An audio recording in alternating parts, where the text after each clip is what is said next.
الذین ان مکناہم فی الارض، وہ لوگ کہ جن کو اللہ حکومت دیتا ہے، جن کو اختیار دیتا ہے، جن کو بادشاہت دیتا ہے، وہ کیا کرتے ہیں؟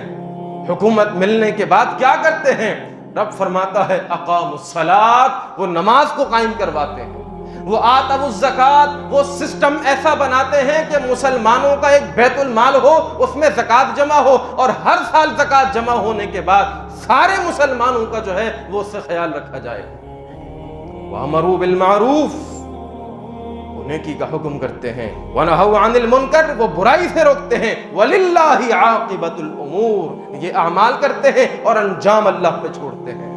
وہ کہتے ہیں نا do your best and leave the result to Allah سبحانہ و تعالی، اپنی محنت کرو، 100% لگاؤ، جستجو کرو، سرگرم عمل رہو، اور پھر اس کے بعد نتیجہ اللہ پہ چھوڑ دو۔ وَلِلَّهِ عَاقِبَةُ الْأُمُورِ، ملک تم نے نہیں چلانا، یہ اللہ نے چلانا ہے، یہ اللہ نے تمہیں توفیق دینی ہے، لیکن اس توفیق کو حاصل کرنے کے لیے جو پرنسپل، جو اصول، جو ضوابط قرآن نے دیے ہیں اس کو فالو کرنا ہوگا۔